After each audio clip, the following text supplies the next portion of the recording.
Si la réalité que ce célèbre roman décrit ne correspond plus à ce que l'on sait de la préhistoire paléolithique, la guerre du feu conserve tout son pouvoir évocateur des âges obscurs de l'humanité grâce aux images saisissantes, quasi filmiques, que J.H. Ronnie Aîné utilise pour décrire les vicissitudes d'une tribu privée du feu.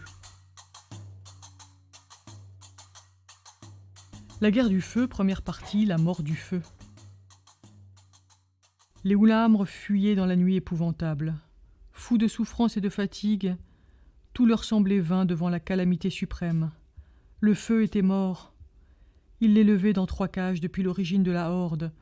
4 femmes et 2 guerriers le nourrissaient nuit et jour. Dans les temps les plus noirs, il recevait la substance qui le fait vivre.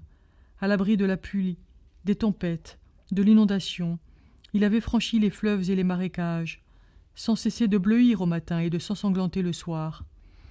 Sa face puissante éloignait le lion noir et le lion jaune, l'ours des cavernes et l'ours gris, le mammouth, le tigre et le léopard. Ses dents rouges protégeaient l'homme contre le vaste monde. Toute joie habitait près de lui. Il tirait des viandes d'une odeur savoureuse, durcissait la pointe des épieux, faisait éclater la pierre dure. Les membres lui soutiraient une douceur pleine de force. Il rassurait la horde dans les forêts tremblantes, sur la savane interminable, au fond des cavernes. C'était le père, le gardien, le sauveur. Plus farouche cependant, plus terrible que les mammouths, lorsqu'il fuyait de la cage et dévorait les arbres. Il était mort. L'ennemi avait détruit 2 cages. Dans la 3e, pendant la fuite, on l'avait vu défaillir, pâlir et décroître. Si faible, il ne pouvait mordre aux herbes du marécage. Il palpitait comme une bête malade. À la fin, ce fut un insecte rougeâtre que le vent meurtrissait à chaque souffle. Il s'était évanoui. Et les Oulamres fuyaient, dépouillés, dans la nuit d'automne. Il n'y avait pas d'étoiles. Le ciel pesant touchait les eaux pesantes. Les plantes tendaient leurs fibres froides. On entendait clapoter les reptiles. Des hommes, des femmes, des enfants s'engloutissaient, invisibles. Autant qu'ils le pouvaient, orientés par la voix des guides, les Oulamres suivaient une ligne de terre, plus haute et plus dure, tantôt à gué, tantôt sur des îlots. 3 générations avaient connu cette route, mais il aurait fallu la lueur des astres. Vers l'aube, ils approchèrent de la savane. Une lueur transie filtra parmi les nuages de craie et de schiste. Le vent tournoyait sur des eaux aussi grasses que du bitume. Les algues s'enflaient en pustules. Les sauriens engourdis roulaient parmi les nymphéas et les sagittaires. Un héron s'éleva sur un arbre de cendre, et la savane apparut, avec ses plantes grelottantes, sous une vapeur rousse, jusqu'au fond de l'étendue. Les hommes se dressèrent, moins recrues, et, franchissant les roseaux, ils furent dans les herbes, sur la terre forte.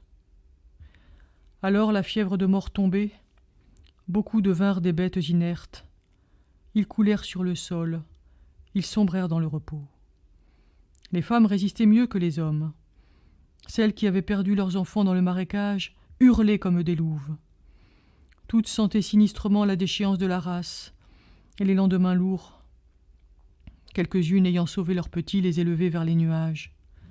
Faoum, dans la lumière neuve, dénombra sa tribu à l'aide de ses doigts et de rameaux. Chaque rameau représentait les doigts des 2 mains. Il dénombrait mal. Il vit cependant qu'il restait 4 rameaux de guerriers, plus de 6 rameaux de femmes, environ 3 rameaux d'enfants, quelques vieillards. Et le vieux Goun, qui comptait mieux que tous les hommes, dit qu'il ne demeurait pas un homme sur 5, une femme sur 3, et un enfant sur 1 rameau. Alors ceux qui veillaient sentirent l'immensité du désastre.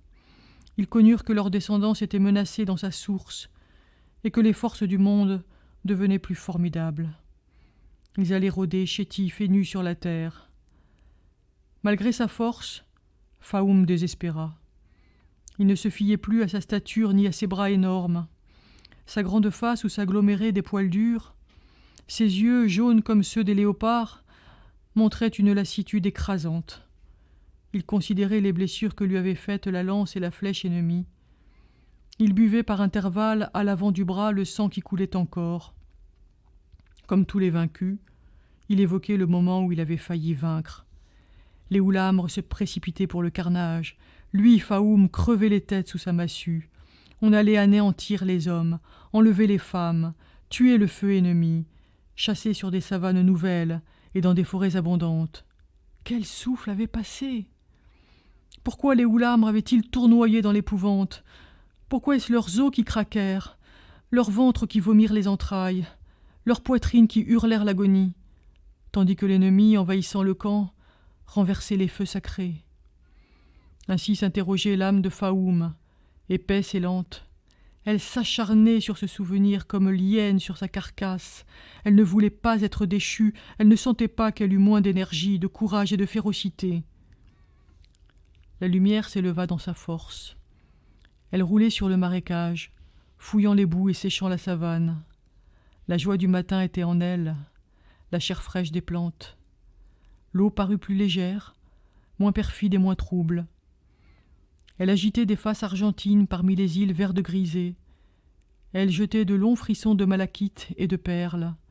Elle étalait des soufres pâles, des écaillures de mica, et son odeur était plus douce à travers les saules et les aulnes. Selon le jeu des adaptations et des circonstances, triomphaient les algues, étincelait le lys des étangs ou le nénuphar jaune, surgissaient les flambes d'eau, les euphorbes palustres, les lysimaques, les sagittaires, s'étalaient des golfes de renoncule à feuilles d'aconite, des méandres d'orpin velu, de linaigrette, d'épilobes roses, de cardamines amères, de rossolis, des jungles de roseaux et d'oserets, où pullulaient les poules d'eau, les chevaliers noirs, les sarcelles, les pluviers, les vanneaux aux reflets de jade, la lourde outarde ou la marouette au long doigt.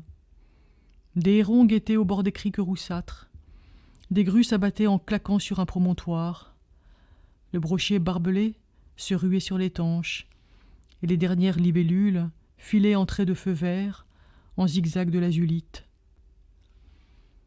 Faoum considérait sa tribu. Le désastre était sur elle comme une portée de reptiles, jaune de limon, écarlate de sang, verte d'algues.